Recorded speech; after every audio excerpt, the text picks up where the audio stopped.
Hi, my name is Ruth Samalo, and I'm one of the featured programmers. And it's my great honor to have Daniel Hymanson here with us for the Q&A of So Late, So Soon. Hello, how are you? Hi, I am doing well. So we were just talking briefly before we started the Q&A about you being in the amazing palace of art that is, Jackie's and Dawn's house. And we'll get to that in a minute. I just wanted to acknowledge your beautiful framing. Um, but maybe perhaps tell us a little bit about your personal relationship with Jackie, because I think this project is very personal to you in many ways.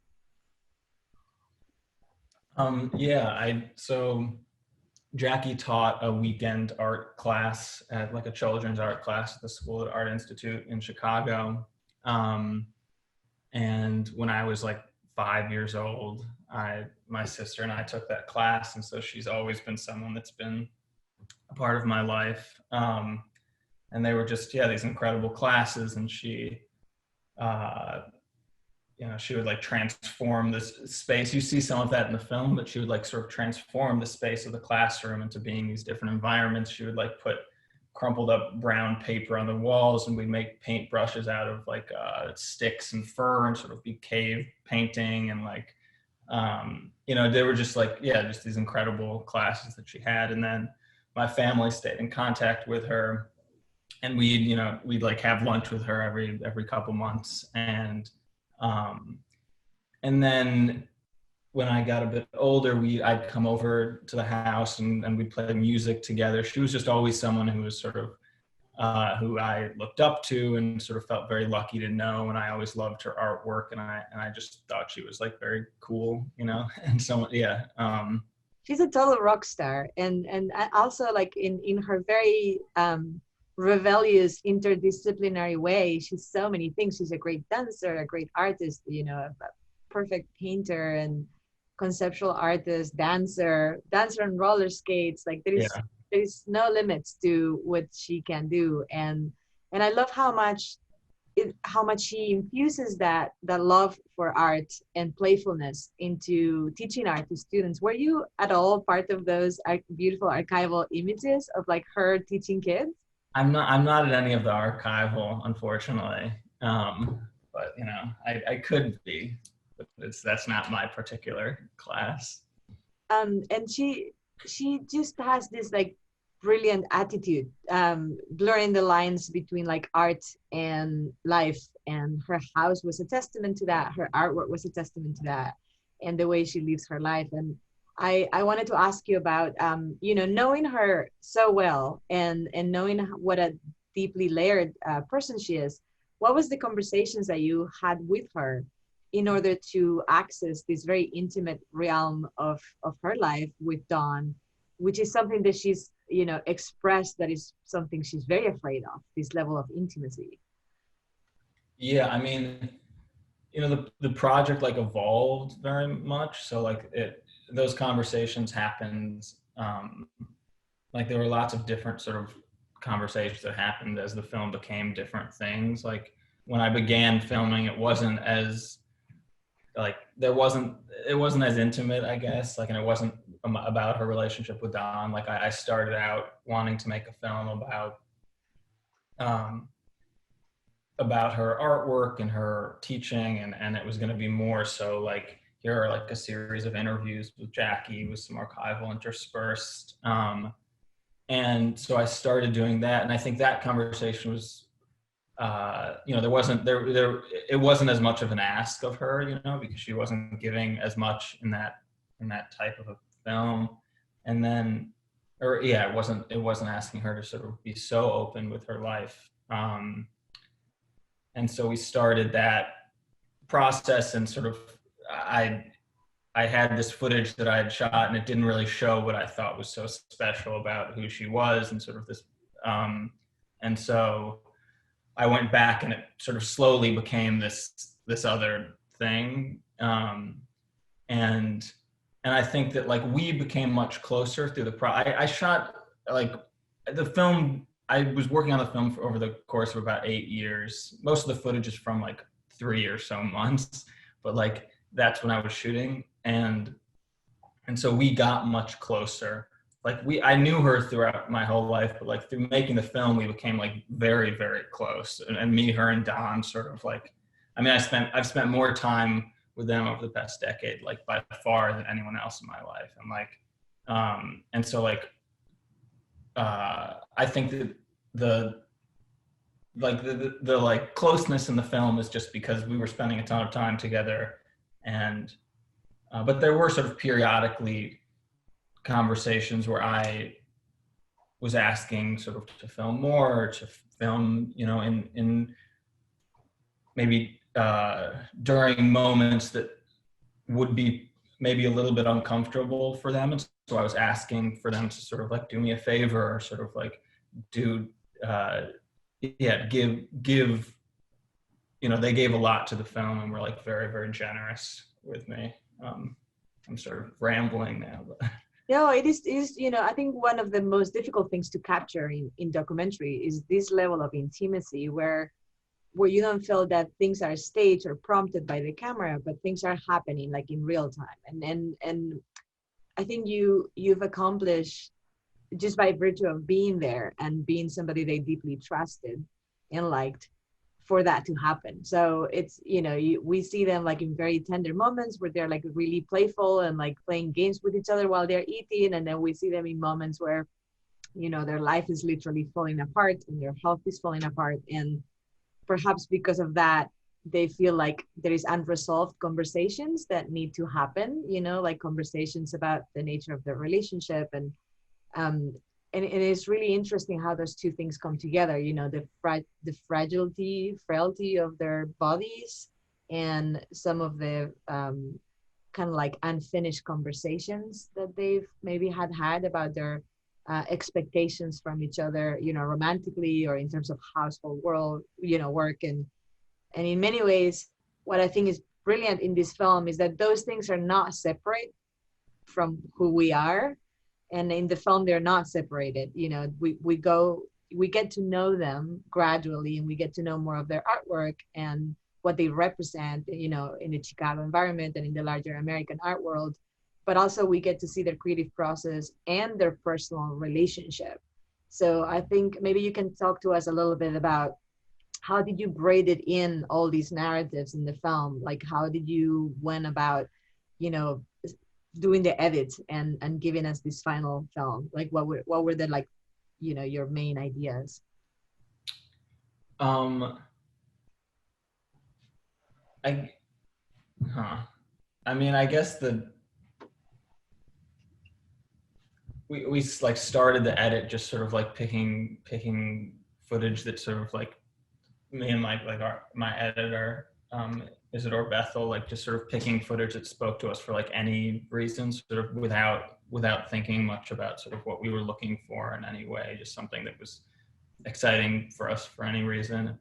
And then sort of like let that guide the way. And I think like the film, you know, the film is not what I would have gone out wanting it to be initially. Like it became, I think, what was most present. It became like the things that I think are at the center of the film are what became most important in Jackie and Don's life when I was present filming. So like I went into this process wanting it to be like Jackie talking about, you know, the kids. There's a tiny bit of this, but like Jackie talking about the kids' artwork on the wall, or talking, you know, things like that, or like explaining her artwork, and like that stuff just wasn't sort of at the she just wasn't very interested in that stuff, you know, compared to these other things in her life that sort of had taken precedent over those aspects of her life, because that was what was necessary. And so like, you know, I wasn't planning on having the relationship between her and Don be as much of a part of the film, but that was sort of like so much a part of their life and her life when I was around. And then also, you know, them experiencing, you know, them confronting sort of the age that they were at the time, and sort of how being that age made it difficult to navigate, you know, keeping up the house and doing the artwork they had been doing and things like that. And like, those are not things that I would have, you know, set out wanting to make a film about at all. But that it just like, that was what was sort of like most, that's what they were sort of thinking about and dealing with when I was here. And so that sort of, I think, guided what the edit was more so than like me having these sort of set things or themes that I was interested in exploring in any way. And I think for that very reason, the film is very powerful in terms of like, well, in one hand, it's very in line with how they perceive their art practice, you know, very much about the fragility of materials, but also it's a film that is very much about, you know, aging gracefully and the fragility of our own bodies and how we navigate those decisions when we can no longer do certain things, and how do we take care of ourselves while still being true to who we are as artists or creative people.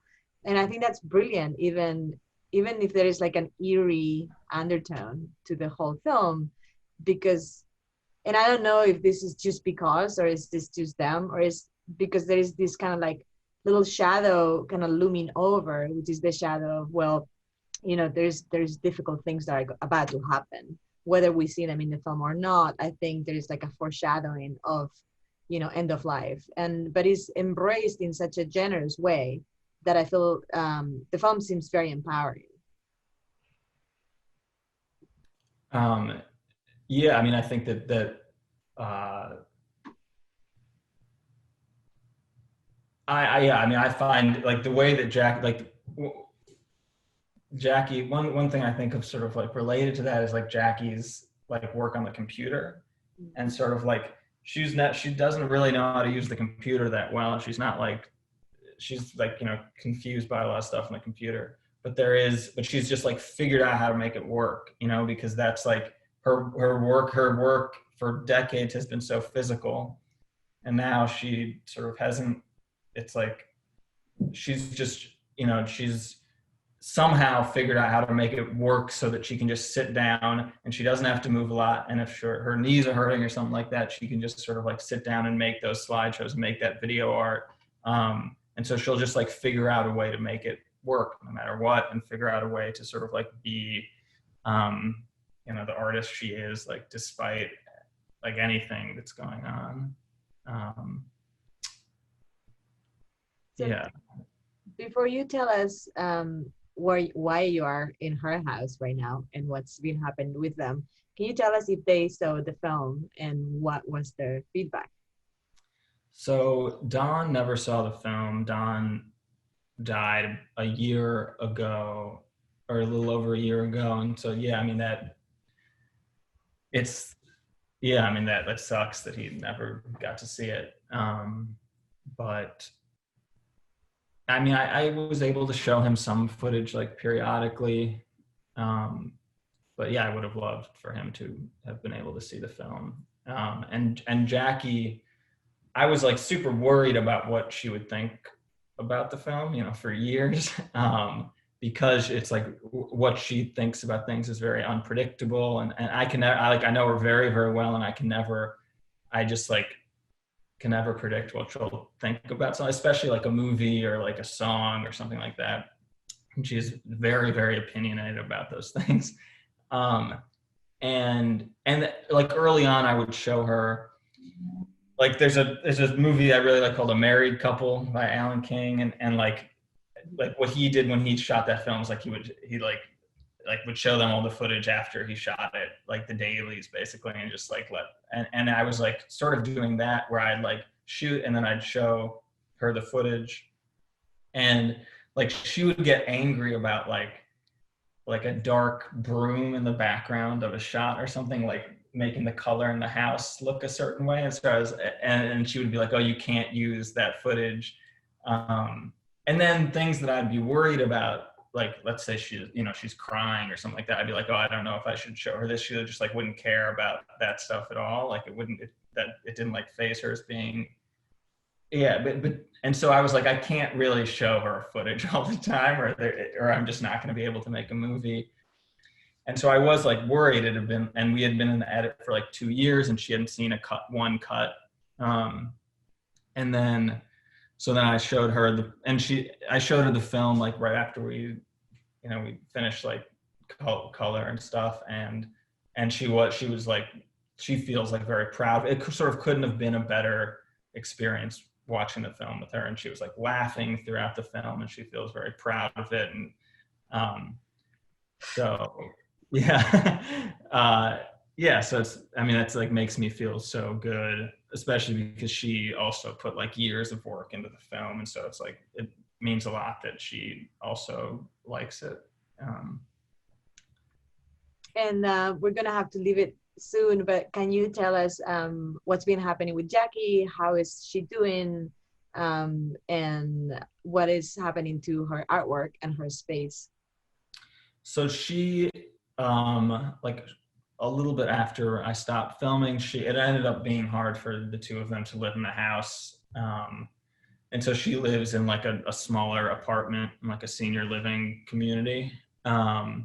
And I was telling you before, like she's really transformed that space into looking like an environment that is hers. Like it's color, it's like, the pastel colors, the suitcases, it's like a really condensed version of the house in 2 rooms. And it's like been incredible to see her sort of like not recreate, but just sort of like create these new installations in that space.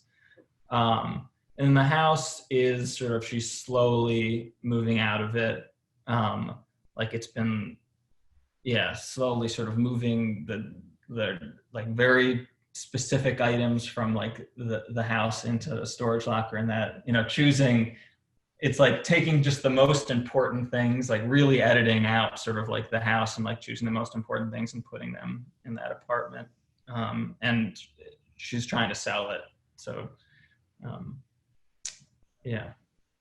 And do you think the film can help perhaps like some institution kind of like taking on like those archival objects or footage from their work, or their installations, if there is like a body of work that they have, is there an effort to kind of like preserve that or bring it to an institution to be steward? I don't know. Like, I don't know much about what I've done. I know that like when the house was, I don't know much about that, sort of what that would entail. When the house was sort of intact, I spoke to some people about that, and it just seemed like the cost that would be involved in sort of like maintaining a house like this, like, is just like so immense. But the archival material is sort of like preserved now at sort of or all their filmed, or all their VHS footage is preserved at a place called Mediaburn in Chicago that sort of does that sort of, that sort of preserves tape media, which I think is great, because I think all their sort of like archival stuff, even when I found it, was sort of damaged. So it's like so nice that it can be maintained like that. And yeah, I don't know. I think that Jackie's work I think it's hard to sort of like take somewhere else or like preserve in a certain, she tried to sort of, she had like some shows a long time ago, and I think she didn't like that experience. Like, I think the work sort of the boundaries are sort of blurry. And so I don't know if it would work for an installation to like move somewhere else, because it's sort of, she has to be always tweaking it, and there's like where it begins and where it ends is sort of like uncertain. And